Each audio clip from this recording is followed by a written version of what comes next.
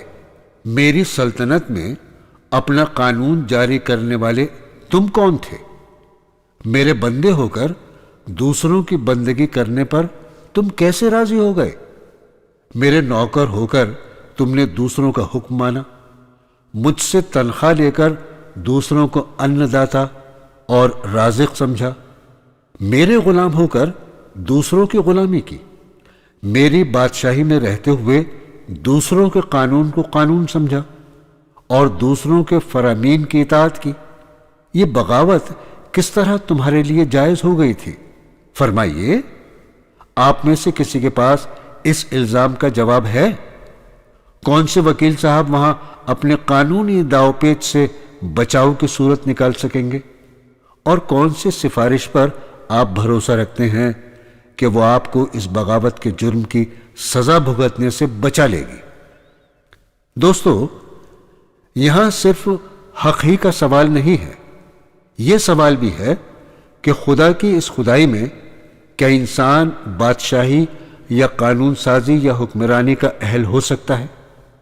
جیسا کہ ابھی عرض کر چکا ہوں، ایک معمولی سی مشین کے متعلق بھی آپ یہ جانتے ہیں کہ اگر کوئی اناڑی شخص جو اس مشینری سے واقف نہ ہو اسے چلائے گا تو بگاڑ دے گا۔ ذرا کسی ناواقف آدمی سے ایک موٹر ہی چلوا کر دیکھ لیجئے، ابھی آپ کو معلوم ہو جائے گا کہ اس حماقت کا کیا انجام ہوتا ہے۔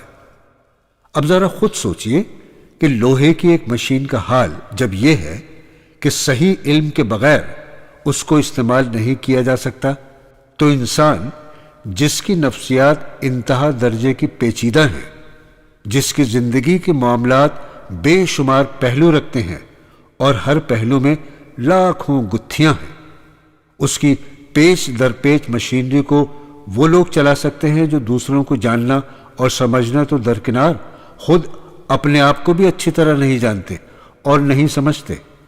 ایسے اناڑی جب قانون ساز بن بیٹھیں گے اور ایسے نادان جب انسانی زندگی کی ڈرائیوری پر آمادہ ہوں گے، تو کیا اس کا انجام کسی اناڑی شخص کے موٹر چلانے کے انجام سے کچھ بھی مختلف ہو سکتا ہے؟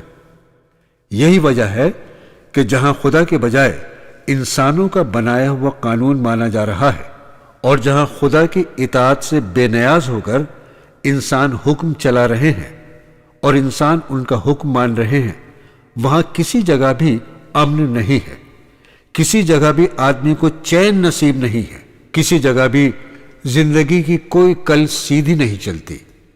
کچھ تو خون ہو رہے ہیں، ظلم اور بے انصافی ہو رہی ہے، لوٹ کھسوٹ برپا ہے، آدمی کا خون آدمی چوس رہا ہے، اخلاق تباہ ہو رہے ہیں، صحتیں برباد ہو رہی ہیں، تمام طاقتیں جو خدا نے انسان کو دی تھی انسان کے فائدے کے بجائے اس کی تباہی اور بربادی میں صرف ہو رہی ہیں۔ یہ مستقل دوزخ جو اس دنیا میں انسان نے اپنے لیے اپنے ہاتھوں سے بنا لی ہے، اس کی وجہ اس کے سوا کچھ نہیں ہے کہ اس نے بچوں کی طرح شوق میں آ کر اس مشین کو چلانے کی کوشش کی جس کے کل پرزوں سے وہ واقف ہی نہیں۔ اس مشین کو جس نے بنایا ہے وہی اس کے رازوں کو جانتا ہے، وہی اس کی فطرت سے واقفیت رکھتا ہے، اسی کو ٹھیک ٹھیک معلوم ہے کہ یہ کس طرح صحیح چل سکتی ہے۔ اگر آدمی اپنی حماقت سے باز آ جائے اور اپنی جہالت تسلیم کر کے اس قانون کی پابندی کرنے لگے جو خود اس مشین کے بنانے والے نے مقرر کیا ہے، تب تو جو کچھ بگڑا ہے وہ پھر بن سکتا ہے، ورنہ ان مصیبتوں کا کوئی حل ممکن نہیں ہے۔ آپ ذرا اور گہری نظر سے دیکھیں تو آپ کو جہالت کے سوا اپنی زندگی کے بگاڑ کی ایک اور وجہ بھی نظر آئے گی۔ ذرا سی عقل یہ بات سمجھنے کے لیے کافی ہے کہ انسان کسی ایک شخص یا ایک خاندان یا ایک قوم کا نام نہیں ہے۔ تمام دنیا کے انسان بہرحال انسان ہیں۔ تمام انسانوں کو جینے کا حق ہے، سب اس کے حقدار ہیں کہ ان کی ضرورتیں پوری ہوں، سب امن کے، انصاف کے، عزت اور شرافت کے مستحق ہیں۔ انسانی خوشحالی اگر کسی چیز کا نام ہے تو وہ کسی ایک شخص یا خاندان یا قوم کی خوشحالی نہیں، بلکہ تمام انسانوں کی خوشحالی ہے۔ ورنہ ایک خوشحال ہو اور 10 بدحال ہوں تو آپ یہ نہیں کہہ سکتے کہ انسان خوشحال ہے۔ فلاح اگر کسی چیز کو کہتے ہیں تو وہ تمام انسانوں کی فلاح ہے، نہ کہ کسی ایک طبقے کی یا ایک قوم کی۔ ایک کی فلاح اور 10 کی بربادی کو آپ انسانی فلاح نہیں کہہ سکتے۔ اس بات کو اگر آپ صحیح سمجھتے ہیں تو غور کیجئے کہ انسانی فلاح اور خوشحالی کس طرح حاصل ہو سکتی ہے۔ میرے نزدیک اس کی کوئی صورت اس کے سوا نہیں ہے کہ انسانی زندگی کے لیے قانون وہ بنائے جس کی نظر میں تمام انسان یکساں یعنی برابر ہوں، سب کے حقوق انصاف کے ساتھ وہ مقرر کرے، جو نہ تو خود اپنی کوئی ذاتی غرض رکھتا ہو، نہ کسی خاندان یا طبقے کی یا کسی ملک یا قوم کی اغراض سے اس کو خاص دلچسپی ہو، سب کے سب اس کا حکم مانے، جو حکم دینے میں نہ اپنی جہالت کی وجہ سے غلطی کرے، نہ اپنی خواہش کی بنا پر حکمرانی کے اختیارات سے ناجائز فائدہ اٹھائے، اور نہ ایک کا دشمن اور دوسرے کا دوست، ایک کا طرفدار اور دوسرے کا مخالف، ایک کی طرف مائل اور دوسرے سے منحرف ہو۔ صرف اسی صورت میں عدل یعنی انصاف قائم ہو سکتا ہے۔ اسی طرح تمام انسانوں، تمام قوموں، تمام طبقوں اور تمام گروہوں کو ان کے جائز حقوق پہنچ سکتے ہیں۔ یہی ایک صورت ہے جس سے ظلم مٹ سکتا ہے۔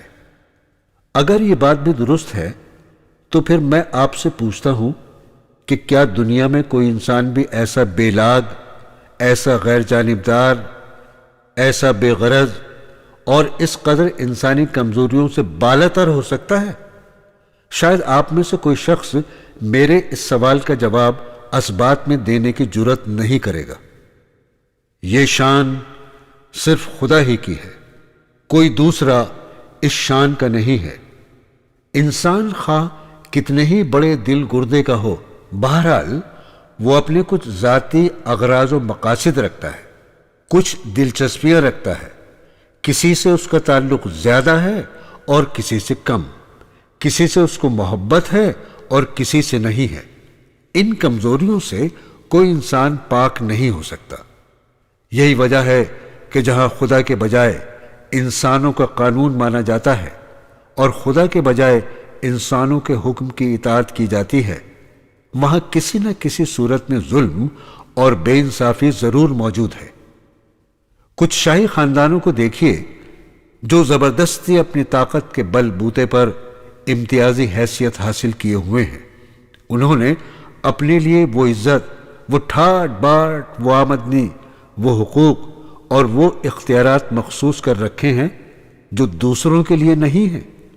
یہ قانون سے بالاتر ہیں، ان کے خلاف کوئی دعویٰ نہیں کر سکتا، چاہے کچھ کریں۔ ان کے مقابلے میں کوئی چارہ جوئی نہیں کی جا سکتی، کوئی عدالت نہیں، ان کے نام سمن نہیں بھیج سکتی۔ دنیا دیکھتی ہے کہ یہ غلطیاں کرتے ہیں، مگر کہا یہ جاتا ہے اور ماننے والے مان بھی لیتے ہیں کہ بادشاہ غلطی سے پاک ہے۔ دنیا دیکھتی ہے کہ یہ معمولی انسان ہیں جیسے اور سب انسان ہوتے ہیں، مگر یہ خدا بن کر سب سے اونچے بیٹھتے ہیں، اور لوگ ان کے سامنے یوں ہاتھ باندھے، سر جھکائے، ڈرے سہمے کھڑے ہوتے ہیں، گویا ان کا رزق، ان کی زندگی، ان کی موت سب ان کے ہاتھ میں ہے۔ یہ رعایا کا پیسہ اچھے اور برے ہر طریقے سے گھسیٹتے ہیں اور اسے اپنے محلوں پر، اپنی سواریوں پر، اپنے عیش و آرام، اپنی تفریحوں پر بے دریغ لٹاتے ہیں۔ ان کے کتوں کو وہ روٹی ملتی ہے جو کما کر دینے والی رعایا کو نصیب نہیں ہوتی۔ کیا یہ انصاف ہے؟ کیا یہ طریقہ کسی ایسے عادل کا مقرر کیا ہوا ہو سکتا ہے جس کی نگاہ میں سب انسانوں کے حقوق اور مفاد یکساں ہوں؟ کیا یہ لوگ انسانوں کے لیے کوئی منصفانہ قانون بنا سکتے ہیں؟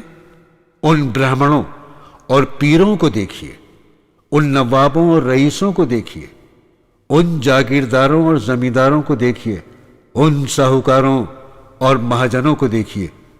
یہ سب طبقے اپنے آپ کو عام انسانوں سے بالا تر سمجھتے ہیں۔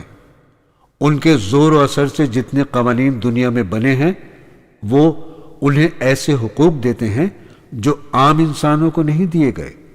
یہ پاک ہیں اور دوسرے ناپاک، یہ شریف ہیں اور دوسرے کمین، یہ اونچے ہیں اور دوسرے نیچے، یہ لوٹنے کے لیے ہیں اور دوسرے لٹنے کے لیے۔ ان کے نفس کی خواہشوں پر لوگوں کی جان، مال، عزت، آبرو، ہر ایک چیز قربان کر دی جاتی ہے۔ کیا یہ ضابطے کسی منصف کے بنائے ہوئے ہو سکتے ہیں؟ کیا ان میں صریح طور پر خود غرضی اور جانبداری نظر نہیں آتی؟ کیا اس سوسائٹی میں منصفانہ قوانین بن سکتے ہیں جس پر یہ لوگ چھائے ہوئے ہوں؟ ان حاکم قوموں کو دیکھیے جو اپنی طاقت کے بل پر دوسری قوموں کو غلام بنائے ہوئے ہیں۔ ان کا کون سا قانون، کون سا ضابطہ ایسا ہے جس میں خود غرض شامل نہیں ہے؟ یہ اپنے آپ کو انسان اعلیٰ کہتے ہیں، بلکہ در حقیقت صرف اپنے ہی کو انسان سمجھتے ہیں۔ ان کے نزدیک کمزور قوموں کے لوگ یا تو انسان ہی نہیں ہیں، یا اگر ہیں تو ادنا درجے کے ہیں۔ یہ ہر حیثیت سے اپنے آپ کو دوسروں سے اونچا ہی دیکھتے ہیں اور اپنی اغراض پر دوسروں کے مفاد کو قربان کرنا اپنا حق سمجھتے ہیں۔ ان کے زور و اثر سے جتنے قوانین اور ضوابط دنیا میں بنے ہیں ان سب میں یہ رنگ موجود ہے۔ تو دوستو، یہ چند مثالیں میں نے محض اشارے کے طور پر دی ہیں۔ تفصیل کا تو یہاں موقع نہیں ہے، میں صرف یہ بات آپ کے ذہن نشیں کرنا چاہتا ہوں کہ دنیا میں جہاں بھی انسان نے قانون بنایا ہے وہاں بے انصافی ضرور ہوئی ہے۔ کچھ انسانوں کو ان کے جائز حقوق سے بہت زیادہ دیا گیا ہے، اور کچھ انسانوں کے حقوق نہ صرف پامال کیے گئے ہیں بلکہ انہیں انسانیت کے درجے سے گرانے میں بھی تعامل نہیں کیا گیا۔ اس کی وجہ انسان کی یہ کمزوری ہے کہ وہ جب کسی معاملے کا فیصلہ کرنے بیٹھتا ہے تو اس کے دل و دماغ پر اپنی ذات یا اپنے خاندان یا اپنی نسل یا اپنے طبقے یا اپنی قوم ہی کے مفاد کا خیال مسلط رہتا ہے۔ دوسروں کے حقوق اور مفاد کے لیے اس کے پاس وہ ہمدردی کی نظر نہیں ہوتی جو اپنوں کے لیے ہوتی ہے۔ مجھے بتائیے، کیا اس بے انصافی کا کوئی علاج اس کے سوا ممکن ہے کہ تمام انسانی قوانین کو دریا کی طغیانی کے سپرد کر دیا جائے اور اس خدا کے قانون کو ہم سب تسلیم کر لیں جس کی نگاہ میں ایک انسان اور دوسرے انسان کے درمیان کوئی فرق نہیں ہے؟ فرق اگر ہے تو صرف اس کے اخلاق، اس کے اعمال اور اس کے اوصاف کے لحاظ سے ہے، نہ کہ نسل یا طبقے یا قومیت یا رنگ کے لحاظ سے۔ میرے عزیزو، اس معاملے میں ایک اور پہلو بھی ہے جسے میں نظر انداز نہیں کر سکتا۔ آپ جانتے ہیں کہ ایک آدمی کو قابو میں رکھنے والی چیز صرف ذمہ داری کا احساس ہی ہے۔ اگر کسی شخص کو یقین ہو جائے کہ وہ جو چاہے کرے، کوئی اس سے جواب طلب کرنے والا نہیں ہے اور نہ اس کے اوپر ایسی کوئی طاقت ہے جو اسے سزا دے سکے، تو آپ سمجھ سکتے ہیں کہ وہ شترے بے مہار بن جائے گا۔ یہ بات جس طرح ایک شخص کے معاملے میں صحیح ہے، اسی طرح ایک خاندان، ایک قوم اور تمام دنیا کے انسانوں کے معاملے میں صحیح ہے۔ ایک خاندان جب یہ محسوس کرتا ہے کہ اس سے کوئی جواب طلب نہیں کر سکتا تو وہ قابو سے باہر ہو جاتا ہے۔ ایک طبقہ بھی جب ذمہ داری اور جواب دہی سے بے خوف ہو جاتا ہے تو دوسروں پر ظلم ڈھانے میں اسے کوئی تعامل نہیں ہوتا۔ ایک قوم یا ایک سلطنت جب اپنے آپ کو اتنا طاقتور پاتی ہے کہ اپنی زیادتی کے کسی برے نتیجے کا خوف اسے نہیں ہوتا تو وہ جنگل کے بھیڑیے کی طرح کمزور بکریوں کو پھاڑنا شروع کر دیتی ہے۔ دنیا میں جتنی بد امنی پائی جاتی ہے اس کی ایک بڑی وجہ یہی ہے۔ جب تک انسان اپنے سے بالاتر کسی اقتدار کو تسلیم نہ کرے اور جب تک اسے یقین نہ ہو کہ مجھ سے اوپر کوئی ایسا ہے جس کو مجھے اپنے اعمال کا جواب دینا ہے اور جس کے ہاتھ میں اتنی طاقت ہے کہ وہ مجھے سزا دے سکتا ہے، اس وقت تک یہ کسی طرح ممکن نہیں کہ ظلم کا دروازہ بند ہو اور صحیح امن قائم ہو سکے۔ میرے عزیزو، اب مجھے بتائیے کہ ایسی طاقت سوائے خداوند عالم کے اور کون سی ہو سکتی ہے؟ خود انسانوں میں سے تو کوئی ایسا نہیں ہو سکتا، کیونکہ انسان یا جس انسانی گروہ کو بھی آپ یہ حیثیت دیں گے خود اس کے شتر بے مہار ہو جانے کا امکان ہے۔ خود اس سے یہ اندیشہ ہے کہ تمام فرعونوں کا ایک فرعون وہ ہو جائے گا، اور خود اس سے یہ خطرہ ہے کہ خود غرضی اور جانبداری سے کام لے کر وہ بعض انسانوں کو گرائے گا اور بعض کو اٹھائے گا۔ یورپ نے اس مسئلے کو حل کرنے کے لیے مجلس اقوام بنائی تھی، مگر بہت جلد وہ سفید رنگ والی قوموں کی مجلس بن کے رہ گئی، اور اس نے چند طاقتور سلطنتوں کے ہاتھ میں کھلونا بن کر کمزور قوموں کے ساتھ بے انصافی شروع کر دی۔ اور یہی حالت اب اقوام متحدہ کی ہے۔ بڑی قوموں کے مقابلے میں یا ان کی دلچسپیوں کے خلاف چھوٹی قوموں کو اس کے ذریعے سے کوئی انصاف نہیں مل سکتا۔ اس تجربے کے بعد اس امر میں کوئی شک باقی نہیں رہ سکتا کہ خود انسانوں کے اندر سے کوئی ایسی طاقت برآمد ہونی ناممکن ہے جس کی باس پرس کا خوف فردن فردن ایک ایک شخص سے لے کر دنیا کی قوموں اور حکومتوں تک کو قابو میں رکھ سکتا ہو۔ ایسی طاقت لامحالہ انسانی دائرے سے باہر اور اس سے اوپر ہی ہونی چاہیے، اور وہ صرف اور صرف خداوند عالم ہی کی طاقت ہو سکتی ہے۔ ہم اگر اپنی بھلائی چاہتے ہیں تو ہمارے لیے اس کے سوا اور کوئی چارہ نہیں کہ خدا پر ایمان لائیں، اس کی حکومت کے آگے اپنے آپ کو فرما بردار رعیت کی طرح سپرد کریں، اور اس یقین کے ساتھ دنیا میں زندگی بسر کریں کہ وہ ہمارے چھپے ہوئے کھلے ہوئے سب کاموں کو جانتا ہے، اور ایک دن ہمیں اس کی عدالت میں اپنی پوری زندگی کے کارنامے کا حساب دینا ہے۔ ہمارے شریف اور پرامن انسان بننے کی بس یہی ایک صورت ہے۔ دوستو، اب میں آخر میں ایک شبے کو صاف کر دینا ضروری سمجھتا ہوں جو غالباً آپ میں سے ہر ایک کے دل میں پیدا ہو رہا ہوگا۔ آپ سوچ رہے ہوں گے کہ جب خدا کی حکومت اتنی زبردست ہے کہ خاک کے ایک ذرے سے لے کر چاند اور سورج تک ہر چیز اس کے قابو میں ہے، اور جب انسان اس کی حکومت میں محض ایک رعیت کی حیثیت رکھتا ہے، تو آخر یہ ممکن کس طرح ہوا کہ انسان اس کی حکومت کے خلاف بغاوت کرے اور خود اپنی بادشاہی کا اعلان کر کے اس کی رعیت پر اپنا قانون چلائے؟ کیوں نہیں خدا اس کا ہاتھ پکڑ لیتا ہے، اور کیوں اسے سزا نہیں دیتا؟ اس سوال کا جواب میں آپ کو ایک سیدھی سی مثال سے دوں گا۔ فرض کیجئے ایک بادشاہ کسی شخص کو اپنے ملک کے کسی ضلع کا افسر بنا کر بھیجتا ہے۔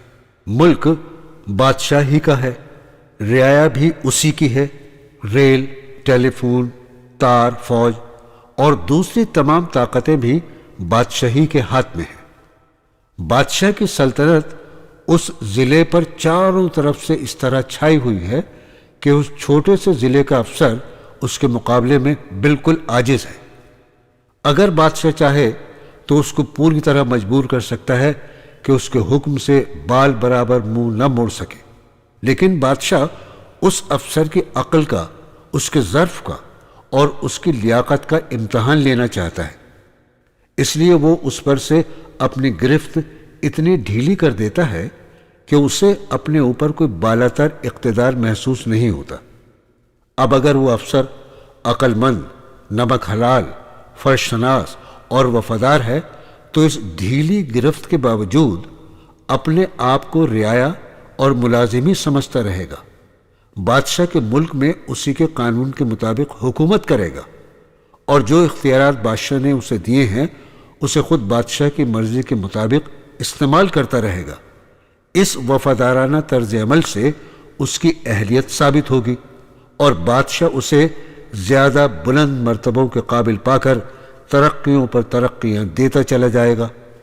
لیکن فرض کیجئے کہ ایک افسر بے وقوف، نمک حرام، کم ظرف اور شریر ہے، اور رعایا کے وہ لوگ جو اس ضلع میں رہتے ہیں جاہل، بزدل، نادان ہیں۔ اپنے اوپر سلطنت کی گرفت ڈھیلی پا کر وہ بغاوت پر آمادہ ہو جاتا ہے، یعنی وہ افسر۔ اس کے دماغ میں خود مختاری کی ہوا بھر جاتی ہے۔ وہ خود اپنے آپ کو ضلع کا مالک سمجھ کر خود سرانہ حکومت کرنے لگتا ہے، اور جاہل رعایا کے لوگ محض یہ دیکھ کر اس کے خود مختارانہ حکومت تسلیم کر لیتے ہیں کہ تنخواہ یہ دیتا ہے، پولیس اس کے پاس ہے، عدالتیں اس کے ہاتھ میں ہیں، جیل کی ہتھکڑیاں اور پھانسی کے تختے اس کے قبضے میں ہیں، اور ہماری قسمت کو بنانے یا بگاڑنے کے اختیارات یہ رکھتا ہے۔ بادشاہ اس اندھی رعایا اور اس باغی افسر دونوں کے طرز عمل کو دیکھتا ہے، چاہے تو فوراً پکڑ لے اور ایسی سزا دے کہ ہوش ٹھکانے آ جائیں، مگر وہ اس حاکم ضلع اور اس رعایت دونوں کی پوری آزمائش کرنا چاہتا ہے۔ اس لیے وہ نہایت تحمل اور بردباری کے ساتھ انہیں ڈھیل دیتا چلا جاتا ہے، تاکہ جتنی نالائقیاں ان کے اندر بھری ہوئی ہیں پوری طرح ظاہر ہو جائیں۔